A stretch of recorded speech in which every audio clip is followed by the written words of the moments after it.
Hi students. अभी इससे पहले वाली वीडियो में हमने मैग्नेटिक फील्ड जैसे स्टार्ट किया है। इस मैग्नेटिक फील्ड में दो जो मेन पॉइंट डिस्कस हुए हैं, that is the Biot Savart law. Biot Savart law very small current element पर ही अप्लाई है, यानी आइडियल के लिए अप्लाई है। और ये फॉर्मूला देता है हमें dB is equal to mu not upon 4 pi I dl sine theta upon are square. और इसकी वेक्टर फॉर्म देखिए। इस बायट-सावर्ट लॉ के कुछ एप्लीकेशन भी देखे आपने। हमने दो एप्लीकेशन डिस्कस किए हैं। एक, सर्कुलर करंट कैरिंग कॉइल के सेंटर पे मैग्नेटिक फील्ड क्या होगा, क्योंकि अब आप ये फैक्ट जान चुके हैं कि जहां कहीं भी करंट होगी उसका मैग्नेटिक इफेक्ट भी वहां पे होगा। जिस तरह से चार्ज जहां होता है वहां इलेक्ट्रिक फील्ड होता है, जहां करंट होती है वहां मैग्नेटिक फील्ड होता है। तो मैग्नेटिक फील्ड कितना होता है उसके लिए हमने बायट-सावर्ट लॉ का यूज किया और हमने एक फॉर्मूला निकाला सर्कुलर करंट कैरिंग कॉइल के सेंटर पे B is equal to mu not upon 2 I upon a इसमें रेडियस है। दूसरा फॉर्म में डेरिवेशन किया था एक सर्कुलर करंट कैरिंग कॉइल की एक्सिस जो उसके प्लेन के परपेंडिकुलर है, एक्सिस पे एक पॉइंट है P, उस पर मैग्नेटिक फील्ड का फॉर्मूला डाइव किया था। और फिर एक क्वेश्चन आया था बोर्ड में कि करंट कैरिंग कॉइल है, उसकी एक्सिस पे किसी पॉइंट पर लेट्स से x डिस्टेंस, अब एक पॉइंट पर मैग्नेटिक फील्ड फाइंड करो और अगर वो पॉइंट सेंटर पर रख दें तो उसको सेंटर वाले मैग्नेटिक फील्ड के फॉर्मूले में कन्वर्ट करो। ये हमने लास्ट क्लास में किया था। इस समय एक थर्ड और लास्ट एप्लीकेशन है बायट-सावर्ट लॉ का आपके कोर्स में। वैसे तो एप्लीकेशन बहुत है बट आपके कोर्स में है एक और application, current straight current carrying conductor की वजह से मैग्नेटिक फील्ड। ठीक है, और हमने मैग्नेटिक फील्ड की डायरेक्शन भी निकालनी सीखी थी। तो इसमें सबसे पहले डिस्कशन है, डिस्कशन कर लेते हैं। ओके, देखिए ये एक स्ट्रेट करंट कैरिंग कंडक्टर है, जहां करंट है वहां मैग्नेटिक फील्ड है। तो इसमें पहले स्मॉल एलिमेंट ले लेते हैं, बिकॉज आपको अब ये पता चल चुका है कि मैग्नेटिक फील्ड जो होगा वो बायट-सावर्ट लॉ से डिस्कस होगा अगर करंट का मैग्नेटिक फील्ड है, बट बायट-सावर्ट लॉ स्मॉल एलिमेंट पे एक होता है। तो यहां पर इस स्मॉल एलिमेंट को मैंने दिखाया, ये इसका मैग्नेटिक फील्ड यहां पे कितना होगा। ठीक है, मान लो ये एंगल है थीटा, तो इसमें मैग्नेटिक फील्ड होगा dB is equal to mu not upon 4 pi I dl sine theta upon are square. ये r है और ये थीटा है। टोटल मैग्नेटिक फील्ड मान लो इस वायर की लेंथ A से B तक है। ये तो सिर्फ इतने से मैग्नेटिक फील्ड का फॉर्मूला है इसका। इस पूरे का होगा इंडिकेट कर दिया, इंडिकेशन dB कांस्टेंट बाहर आ गया mu not upon 4 pi, integration I बाहर आ गया sine theta upon are square और dl अंदर आ गया। अब देखिए इसमें मैंने आपको एक फैक्ट बताया था, ये कैसे पता करें कि क्या चीज़ इसके अंदर वेरिएबल है क्या कांस्टेंट है। इसके लिए ट्रिक बताई थी। ये एलिमेंट आप दो जगह ले लो, एक यहाँ ले लो एक यहाँ ले लो, इसमें परपेंडिकुलर ड्रॉप कर देते हैं।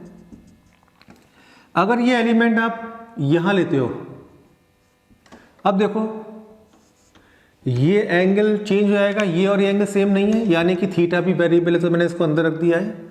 ये डिस्टेंस डिफरेंट है, इसलिए आर भी वेरिएबल है। करंट दोनों में सेम फ्लो हो रही है, इसलिए मैंने आई को बाहर ले लिया। म्यू नॉट अपॉन 4 पाई तो बाहर आएगा ही, कांस्टेंट होता है। ठीक है, अब यहाँ पे एक प्रॉब्लम ये है, integration with respect to l करना है, यानी ये दोनों फंक्शन किसके होने चाहिए, एल के, like L cube L square plus a square, कुछ इस टाइप से। बट ऐसा है नहीं। अब क्या करें, इसके लिए हमारे पास है दो रास्ते। नंबर 1, या तो इन दोनों फंक्शन को एल के फंक्शन में कन्वर्ट करो, या इन तीनों को ही किसी चौथे वेरिएबल में कन्वर्ट कर लो। इस केस में ये वाला सेकंड वाला पाथ इजी है, मैं वही करने जा रहा हूं।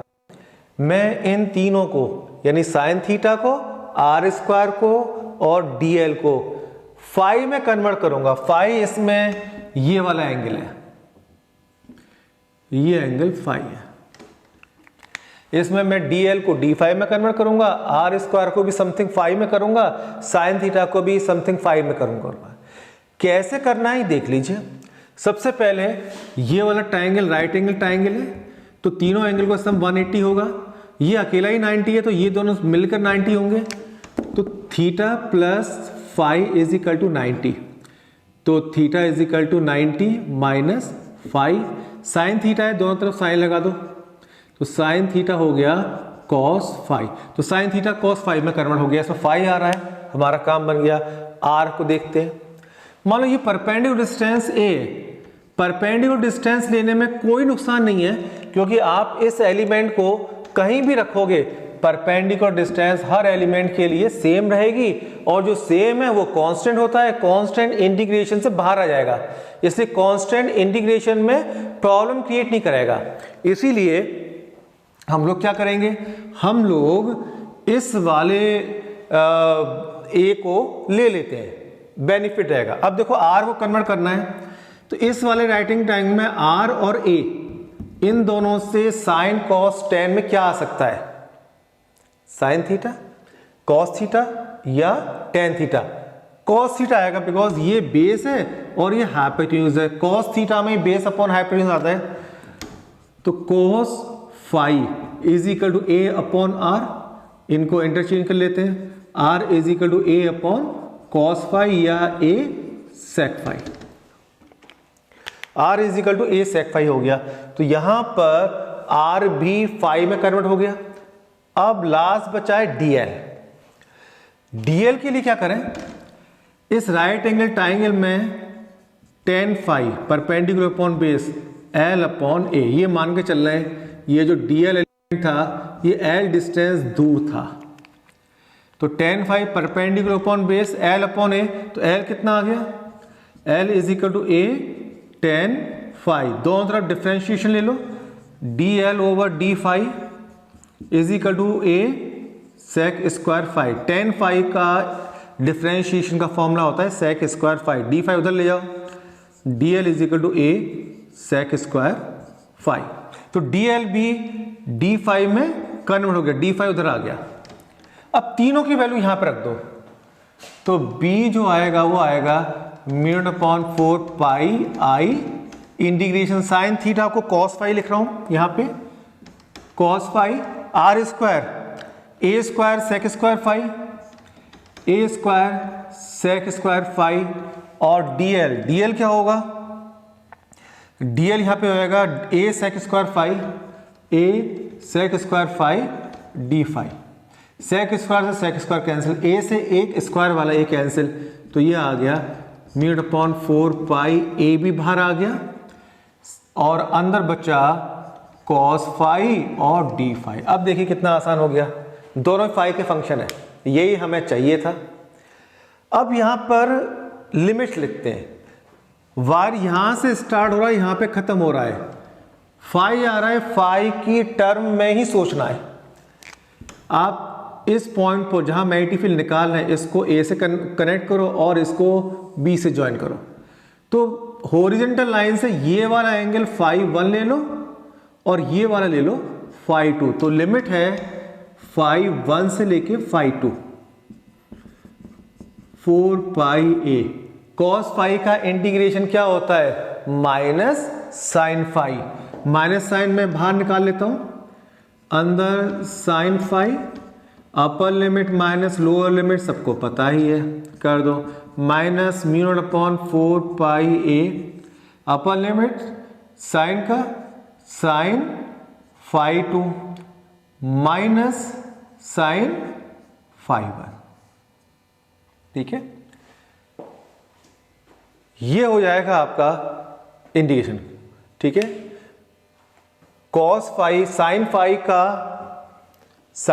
का इंटीग्रेशन होता है माइनस कॉस फाइव का प्लस साइन फाइव, सॉरी, तो फॉर्मूला बना b का mu naught upon 4 pi I upon ए, ठीक है, ये आई लिख दीजिए, लिखना भूल गए, आई अपॉन ए, और यहां पे क्या आएगा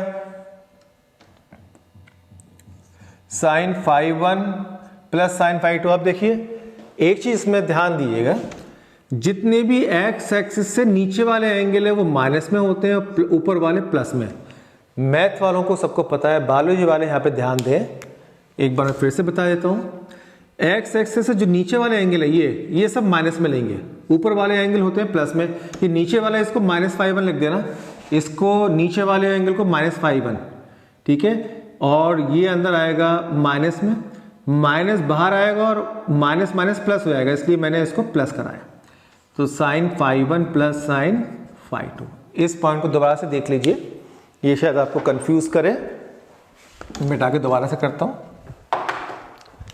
ये माइनस था, तो यहां पे upper limit sin φ2 minus sin -φ1, minus तो माइनस बाहर आएगा, बाहर प्लस हो जाएगा, तो आप ऐसे लिख दीजिएगा, ठीक है, ये कहा है। अब मैं इसको प्रॉपर तरीके से कर देता हूं, ठीक है, फिर डायरेक्शन निकालना सिखाऊंगा और फिर हम इसके बेसिस पे करेंगे थोड़े से न्यूमेरिकल। जब हम इस कंसेप्ट को अच्छे से समझ लेंगे तभी आगे बढ़ेंगे। ये वाला इंपॉर्टेंट है और बहुत यूज होगा, इसको आप ध्यान दीजिएगा। इसके कुछ स्पेशल केसेस भी हैं, आगे मैं उसको भी डिस्कस करूंगा। ऑब्जेक्टिव,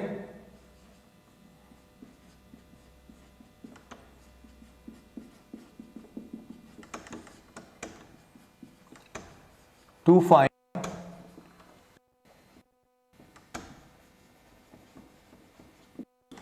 मैग्नेटिक फील्ड इंडक्शन, क्योंकि मैग्नेटिक फील्ड इंड्यूस होता है ना, करंट से मैग्नेटिक फील्ड हुआ इंड्यूस, इसलिए हम मैग्नेटिक फील्ड इंडक्शन कह रहे हैं।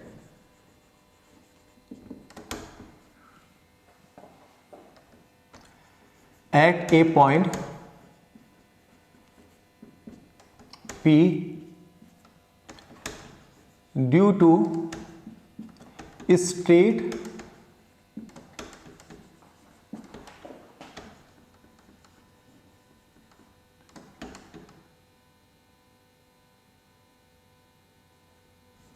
current carrying conductor, straight current carrying conductor. इसके लिए गिवन में क्या है, of course a straight, let लगा दीजिए, ए को स्मॉल कर दिए, let a straight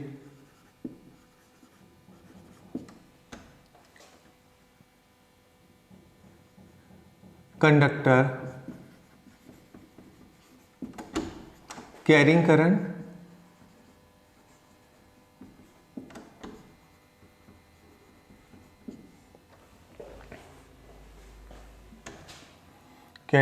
I,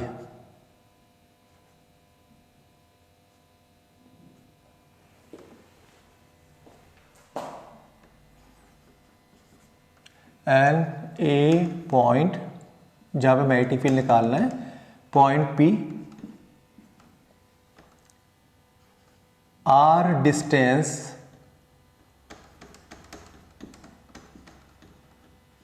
away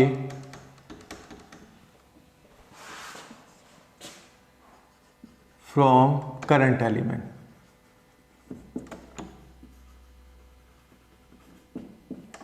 ठीक है, ये मैं दिया है।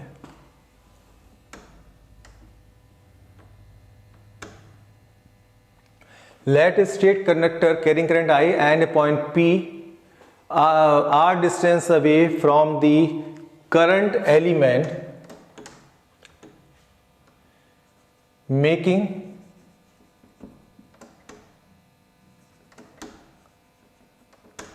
angle theta with R।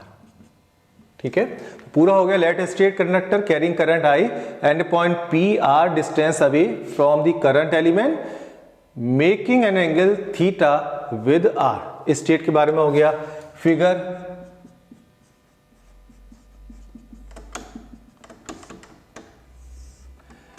ये फिगर है, इसमें करंट है, आई फ्लो हो रही है, ए बी फाइनाइट लेंथ है, ये इनफाइनाइट नहीं है, फाइनाइट है। पॉइंट है P, यहां पर एलिमेंट है ये रहा आई डी एल,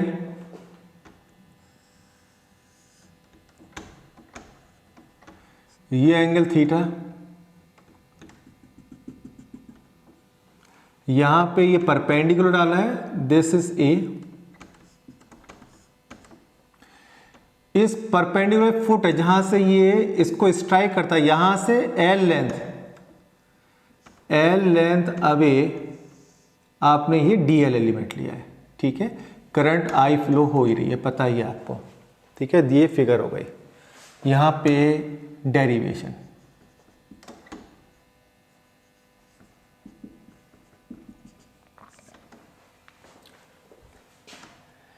अकॉर्डिंग जितने भी करंट के इफेक्ट हैं सारे बायट सावर से स्टार्ट हो रहे हैं।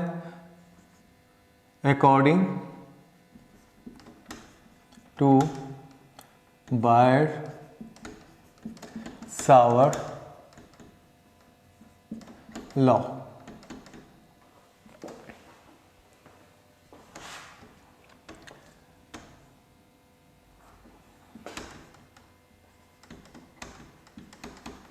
Magnetic field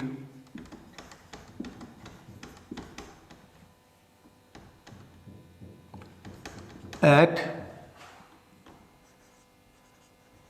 point P is dB is equal to mu naught upon 4 pi I dl sin theta upon r square, ठीक है। This is r।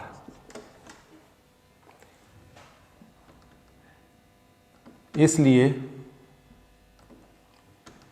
Net magnetic field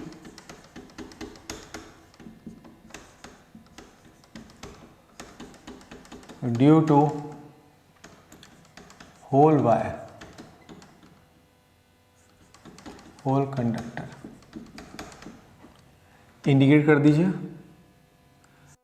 B is equal to integration mu upon 4 pi I dl sine theta upon are square.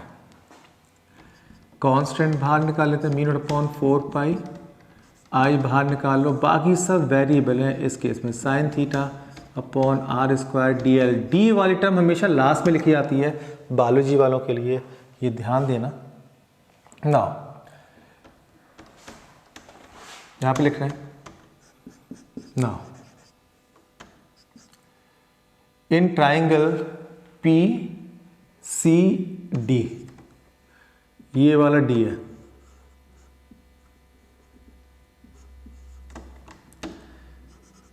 In triangle P C D, कि ये angle phi है,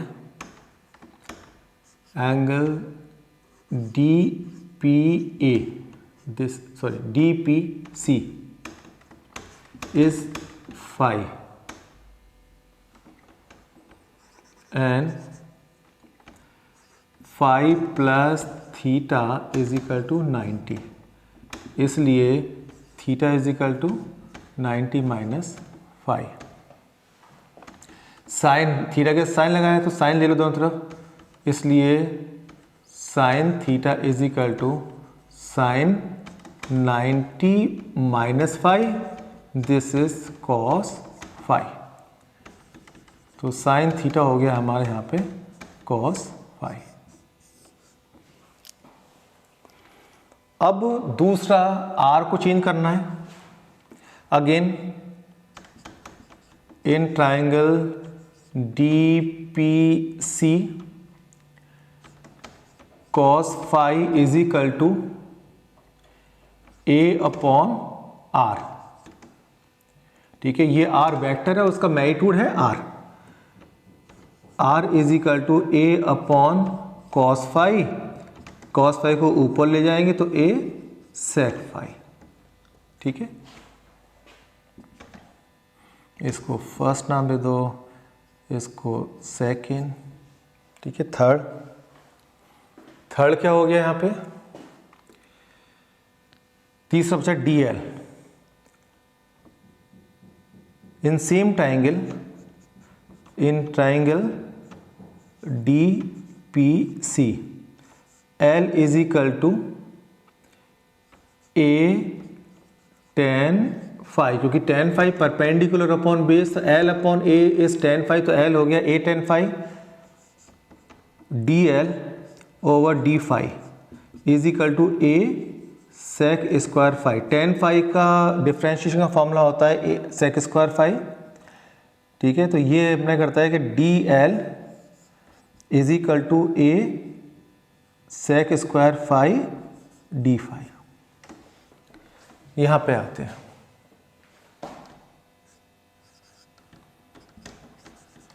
meet upon 4 pi I, value put करते हैं,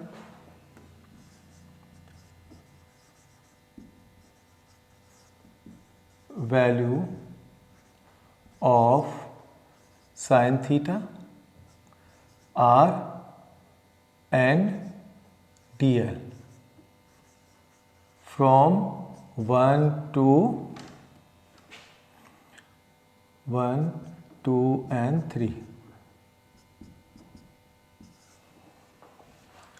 sign theta हो गया cos phi, R का square है इसलिए R A sec square phi, D L हो गया A sec square phi D phi. कुछ कट रहा है सेक स्क्वायर ए से ए स्क्वायर, तो mu naught upon 4 pi I upon A, integration आ जाओ, सब कुछ ये और ये कैंसिल हो गया, अंदर सिर्फ कॉस फाई बचा डी फाई। अब इंटीग्रेशन की लिमिट हमें सिर्फ फाई की टर्म में चाहिए, तो जहां से बाहर स्टार्ट हो रहा है उसको ज्वाइन करो। ये एंगल होगा -φ1, डिस्कस कर चुके हैं हम लोग। ये वाला एंगल होगा प्लस का φ2, हॉरिजॉन्टल लाइन से दोनों एंगल हैं, तो लिमिट हो गई -φ1 टू φ2। ध्यान रखना यहाँ पे लिमिट माइनस में लगानी, यहाँ पे गलती होने के चांसेस हैं। तो ये आ गया mu naught upon 4 pi I upon A, cos phi का होता है साइन फाई, -φ1 से φ2, upper limit minus lower limit, mu naught upon 4 pi I upon A, upper limit क्या है sine φ2 minus sine -φ1, sine minus theta होता है minus sine theta, minus minus बाहर आ गए, तो फॉर्मूला आ गया b is equal to mu not upon 4 pi I upon A sign φ2 plus sign φ1।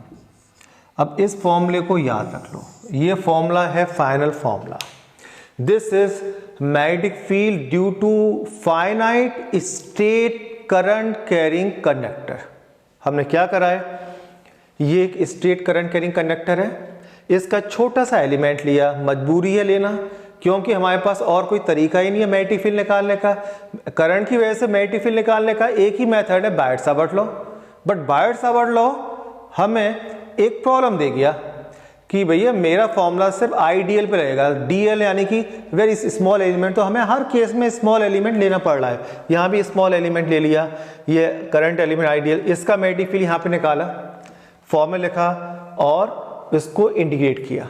जब इंटीग्रेशन में आगे बढ़े तो इंटीग्रेशन की थोड़ी सी प्रॉब्लम आई क्योंकि जो फंक्शन थे अंदर वो सारे सिमिलर नहीं थे, यानी विद रेस्पेक्ट टू एल नहीं थे। स्ट्रेटेजी ये बनाई, हमने सोचा थीटा आर और एल तीनों को फाई में कन्वर्ट कर दें तो फाई फाई एक जैसे हो जाएंगे, अब इंटीग्रेशन प्रॉब्लम नहीं आएगी। तो हमने क्या करा, साइन थीटा को कॉस फाई में कन्वर्ट किया, आर को ए सेक फाई में कन्वर्ट किया और डी एल को A sec square phi D phi में कन्वर्ट किया। सारे फाई में कन्वर्ट हो गए तो लिमिट्स भी फाई में चाहिए।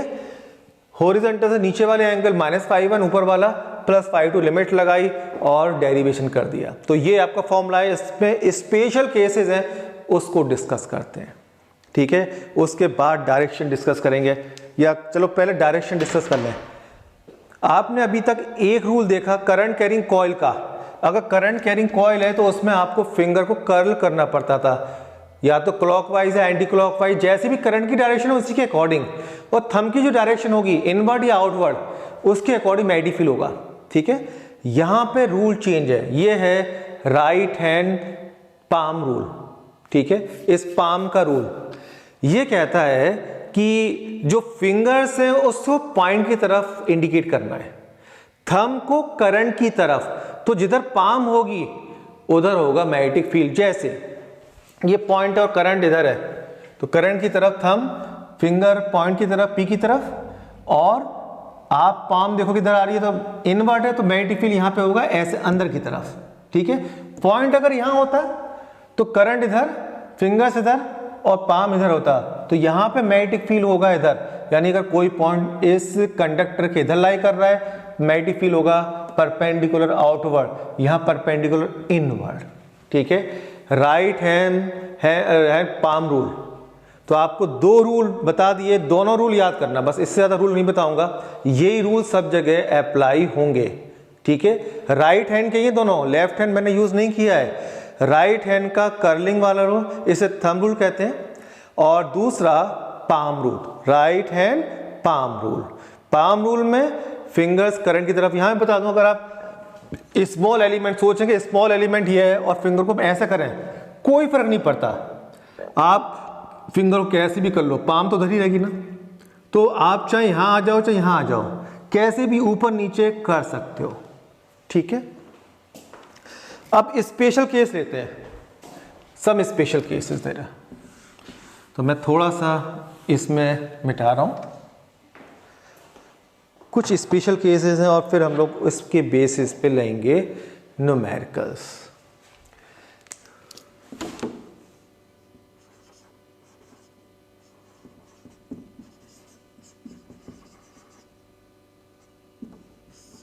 स्पेशल केस, स्पेशल केस सबसे पहले 1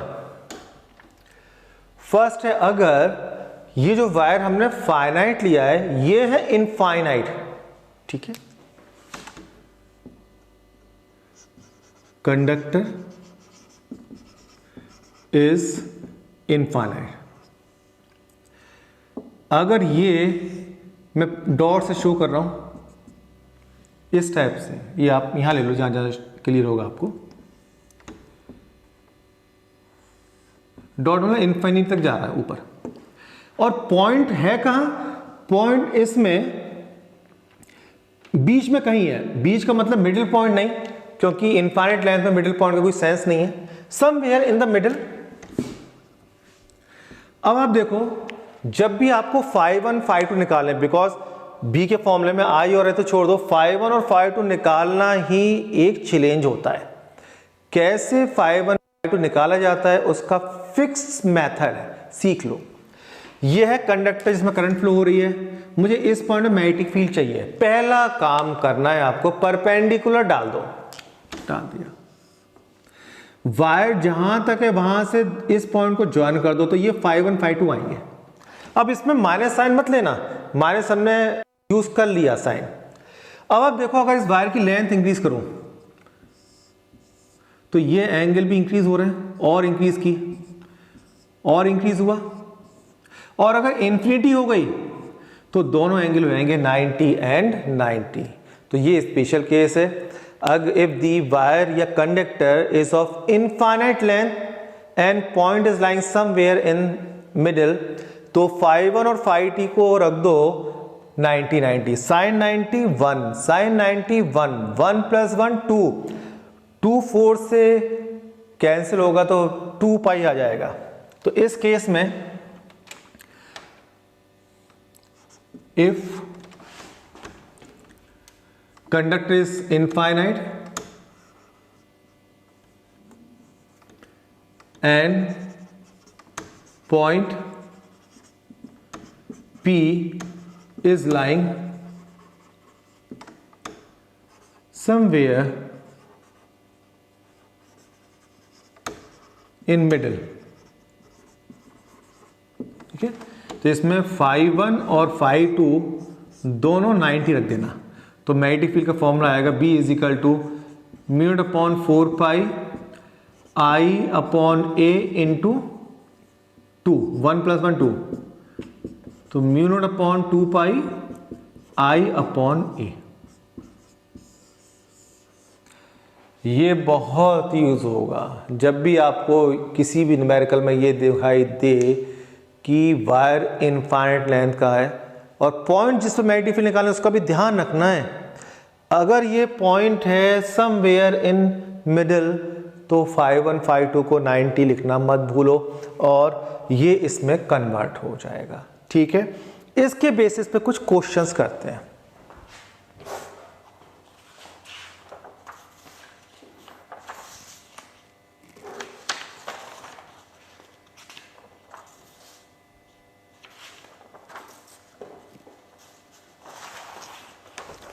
एक बहुत अच्छा क्वेश्चन आपके लिए मैं लाया हूँ। मैं आपको इसे पहले पूरा रीड कर देता हूँ और इसके लिए कुछ जगह बना लेता हूँ। ठीक है, तो इसमें μ/2π/I/A आपको फॉर्मूला याद रहेगा।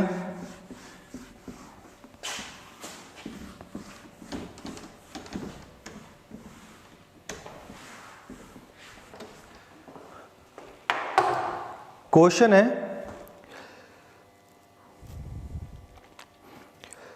equal currents 1 ampere are flowing through the long wires parallel to y-axis located at x is equal to +1 meter and +2 +4 and so on up to infinity, but in opposite directions as shown in the figure.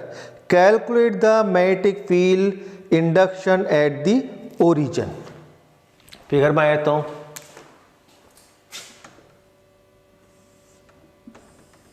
या ये y axis है, ये x axis है, इसमें y के parallel कुछ wire show कर दो आप।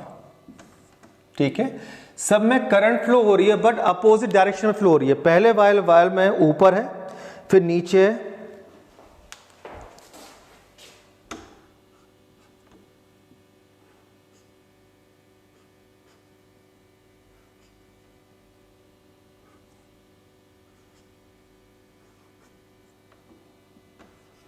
एंड सो ऑन, इस तरह से।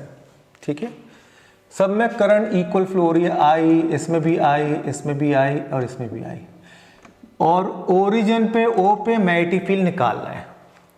ठीक है, अब देखो इसका जो मैग्नेटिक फील्ड है, थंब पामू लगाते हैं, थंब करंट की डायरेक्शन में फिंगर पॉइंट के साथ मैग्नेटिक फील्ड आउटवर्ड, इसका एक छोड़ दो, फिर इसका एक छोड़ दो, फिर इसका, इन सब के आउटवर्ड होंगे और इन सब के इनवर्ड होंगे, बिकॉज करंट नीचे, पॉइंट्स इधर है, इनवर्ड। ठीक है, तो ये वाला जो है वो ज्यादा पास है, इसका आर कम है, तो ये मैग्नेटिक फील्ड यानी आउटवर्ड वाला मैग्नेटिक फील्ड होगा ज्यादा, इनवर्ड वाला होगा कम। तो हमें आउटवर्ड में से इनवर्ड को माइनस करना है। ठीक है, जैसे एक फोर्स है 5 न्यूटन का, इधर की तरफ है 2 न्यूटन का, तो नेट फोर्स में पूछूं क्या हुआ, तो आप कहोगे 3। कैसे निकाला, 5 में से 2 को माइनस किया। जब दो वेक्टर एक ही लाइन में होते हैं, एक इधर और एक 180 डिग्री से एक इधर, तो हम स्केलर की तरह से माइनस कर सकते हैं। तो यहां पर मैग्नेटिक फील्ड कैसे निकालेंगे, इस क्वेश्चन का नंबर भी लिख देता हूं, ध्यान रखना। ये पेज नंबर 5 पे है और क्वेश्चन 2 है, पेज 5 क्वेश्चन 2।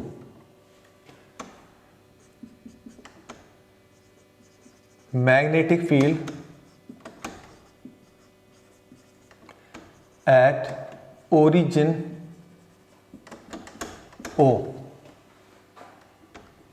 इक्वल टू, इसका मैग्नेटिक फील्ड हम प्लस में लेंगे, μ/2π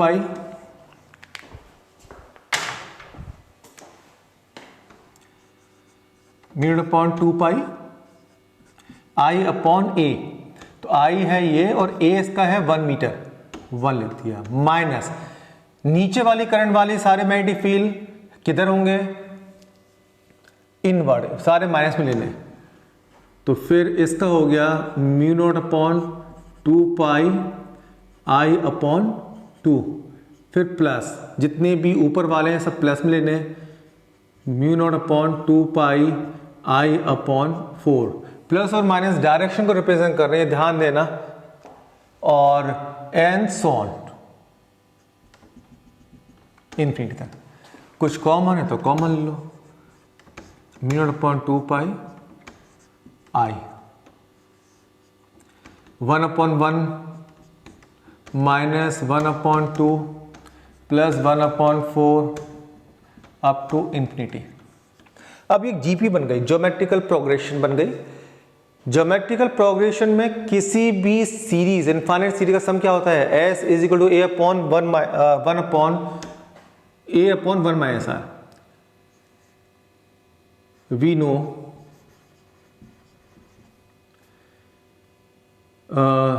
sum of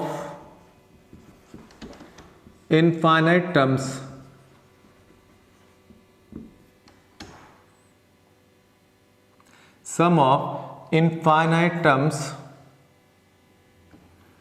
of GP S is equal to a upon 1 minus r। a क्या है इसमें 1, r क्या है -1/2। देखो इसमें कॉमन रेशो r आप जानते हैं, कॉमन रेशो मतलब वो टर्म जिसको मल्टीप्लाई करने से नेक्स्ट टर्म आ जाए। 1 में -1/2 से मल्टीप्लाई करो आ गई, इसमें -1/2 से मल्टीप्लाई करो ये आ गई, इसमें -1/2 से करोगे तो नेक्स्ट आएगी। तो -1/2 कॉमन रेशो है, वो होता है r। तो 1 माइनस -1/2, 1/1 प्लस 1/2, 3/2 हो गया, ये 2/3। तो ये s आएगा, ठीक है। तो म्यू नॉट अपॉन 2 पाई आई और ये है 2/3। इसमें देखो हमें जो वैल्यू पता होती है वो होती है म्यू नॉट अपॉन 4 पाई की वैल्यू पता होती है, लेकिन ये 2 पाई है तो क्या करोगे? 4 बनाने के लिए 2 से ऊपर नीचे मल्टीप्लाई कर दो। क्यों कर रहे हैं ये आपको क्लियर हो गया। 2 पाई इंटू 2 4 पाई, म्यू नॉट अपॉन 4 पाई और 2i अपॉन 3। तो ये हो गया म्यू नॉट अपॉन 4 पाई कितना होता है? 10 की पावर -7, 2i अपॉन 3 इंटू 10 की पावर -7। अब आई करंट जो फ्लो हो रही है उसकी वैल्यू दी होगी इस क्वेश्चन में,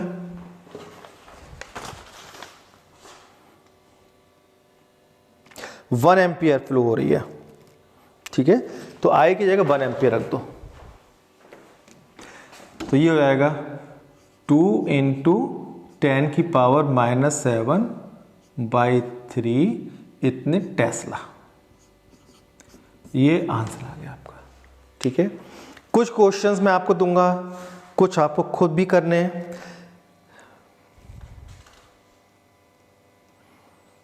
इसमें नेक्स्ट जो 2 क्वेश्चन है वो मैं करवाता हूं, क्योंकि आपको सर्कुलर कॉइल का केस पढ़ लिया। पहले स्ट्रेट वाले ले लूंगा।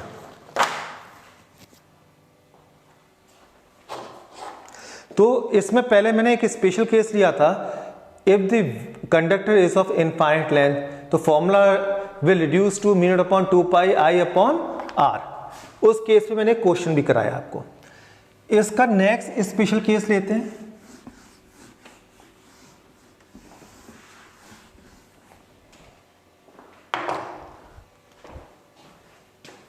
ये भी मिटा देते हैं।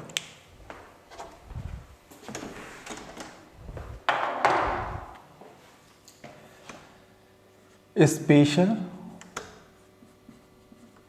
केस 2।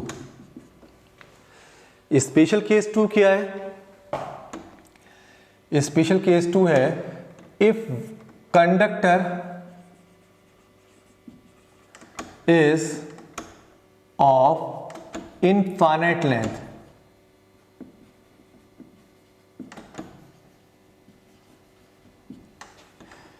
ये इनफाइनाइट लेंथ का है कंडक्टर है, ठीक है। अब क्या करना है आपको इनफाइनाइट लेंथ के कंडक्टर में? ये है वायर,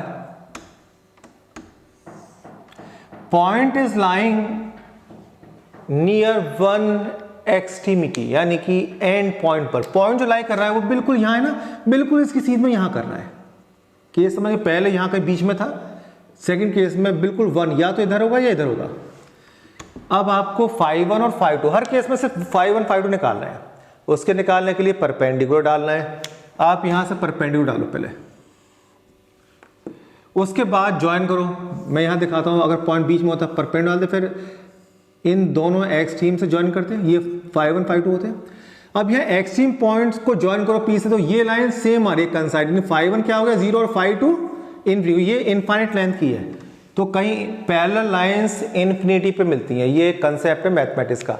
तो इन्फिनिटी पे मिलने के लिए इसको पैरेलल होना पड़ेगा, पैरेलल हो गया तो φ2 क्या हो गया 90। तो जब पॉइंट इनफाइनाइट कंडक्ट के वन एक्सट्रीम पर है, के पास है, तो एक एंगल 0 रख दो और एक 90। तो जो फॉर्मूला था हमारा वो क्या था, ओरिजिनल फॉर्मूला था B = μ0/4π I/a। ये यहाँ पे a है, पॉइंट से परपेंडिकुलर डिस्टेंस, और sin φ1 प्लस sin φ2। तो इस वाले केस में लिख देता हूं, पॉइंट इज लाइंग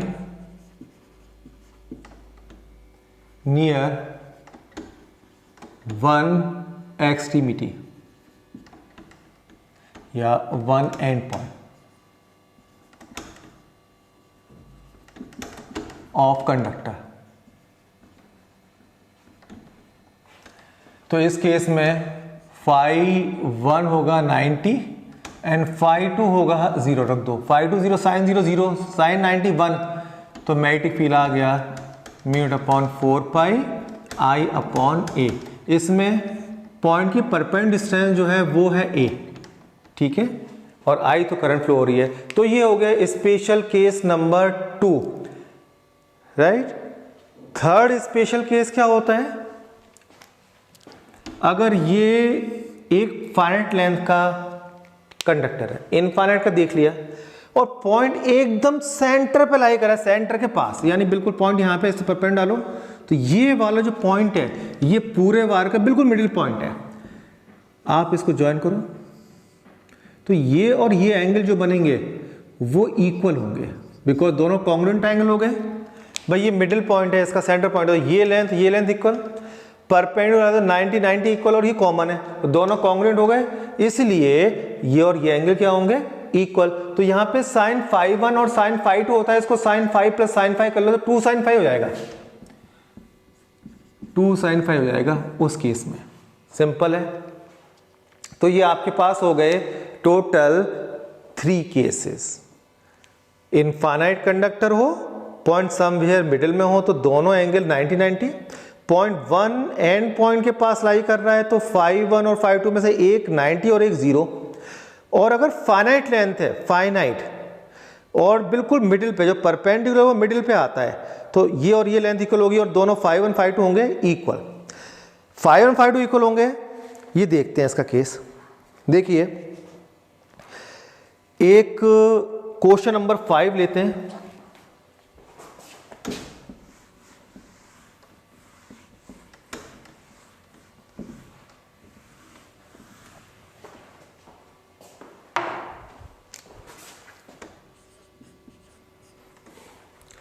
इसमें एक रेक्टेंगल दिया हुआ है,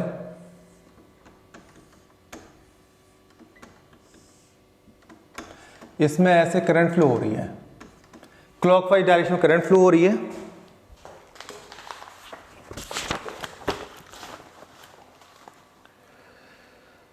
calculate the magnetic field induction, question है calculate the magnetic field induction at the centre of the coil bent in the form of square of side 10 centimetre carrying current 10 ampere. ठीक है, 10 ampere current flow हो रही है और side है इसकी 10 centimetre, current भी 10 एम्पियर है और साइड भी 10 सेंटीमीटर है। उसको मीटर में कन्वर्ट कर लेना क्योंकि टेस्ला जो यूनिट है वो एसआई सिस्टम है, और सेंटर फाइंड करना है।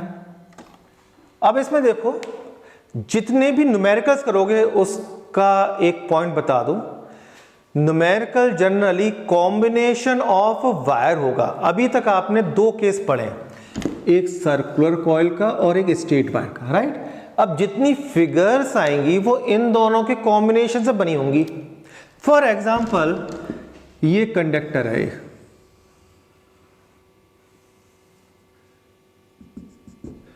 यहां पे ओ पे मैग्नेटिक फील्ड फाइंड करना है, करंट फ्लो हो रही है ऐसे, तो आपने देखा यहां से यहां तक स्ट्रेट कंडक्टर, ये सेमी सर्कल और ये स्ट्रेट, तो दो स्ट्रेट है, एक सेमी सर्कल है। ये दोनों इनफाइनाइट लेंथ के, नीचे से आ रहे हैं, कहां से आ रहे हैं नहीं पता, और पॉइंट कहां लाई कर रहा है 1 एक्सट्रीम पर। तो जो अभी केस डिस्कस किया था वो हो गया, एक एंगल 0 और एक एंगल 90, इसमें भी एक एंगल 0 एक 90। सेमी सर्कल में जो सर्कल का फॉर्मूला होता है μ0/2 I/a, उसका हाफ कर देना 1/2 से मल्टीप्लाई करके। अब इसमें एक बात ध्यान रखनी है, डायरेक्शन का ध्यान रखना है। डायरेक्शन अगर एक ही लाइन में है तो स्केलर क्वांटिटी की तरह से ट्रीट किया जा सकता है। अब देखो पॉइंट ये रहा, करंट ये रही, इस करंट का मैग्नेटिक फील्ड क्या होगा इनवर्ड। इस वाले का देखते हैं, करंट इधर पॉइंट इधर, इनवर्ट, दोनों का इनवर्ट है, दोनों का ऐड हो जाएगा।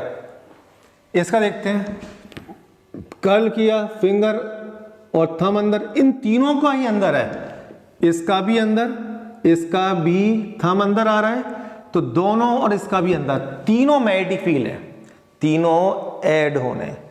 तो सबसे पहले न्यूमेरिकल में आपको क्या करना है, जो भी आपको न्यूमेरिकल दिया जाएगा उसको अलग अलग पीसेस में डिवाइड कर देना है। 1, 2 एंड 3, 3 पीस में डिवाइड हो गया। अब हर अलग अलग पीस का, हर अलग पार्ट का मैग्नेटिक फील्ड निकालना है, इसका, फिर अगले बार उसका, फिर नेक्स्ट टाइम इसका, फिर डायरेक्शन का ध्यान रखते हुए तीनों को ऐड करना है। बाई चांस हम लकी थे, इसमें तीनों डायरेक्शन सेम आ गई, हर बार इतने लकी नहीं होंगे, और सेम आने की वजह से हम तीनों को ऐड करेंगे। तो इसका मैग्नेटिक फील्ड क्या होगा, इसका मैग्नेटिक फील्ड यहाँ पे μ/4π I/a sin φ1 प्लस sin φ2 में 0.1 एक्सट्रीम पर है, तो एक sin 90 1 हो जाएगा और एक 0, तो ये इतना रहेगा। इसका भी इतना ही होगा, तो 2 कर दो इंटू 2, इसका हाफ कर दो μ/2 I/e, तीनों कर दिया तो नेट मैग्नेटिक फील्ड आएगा। आपको ऐसे क्वेश्चन सॉल्व करने हैं। यहां देखिए, यहां भी कुछ ऐसा ही है, पॉइंट है ये। तो सबसे पहले जो फिगर है उसको जितने भी स्ट्रेट और कर्व हैं वो उसमें स्प्लिट कर लो, अलग अलग एलिमेंट्स में डिवाइड कर लो। यहां पे 4 स्ट्रेट वायर है, 1, 2, 3 और ये 4 पार्ट है, सबका अलग अलग मैग्नेटिक फील्ड निकालें। इसका निकालना है, इसका क्या आएगा अंदर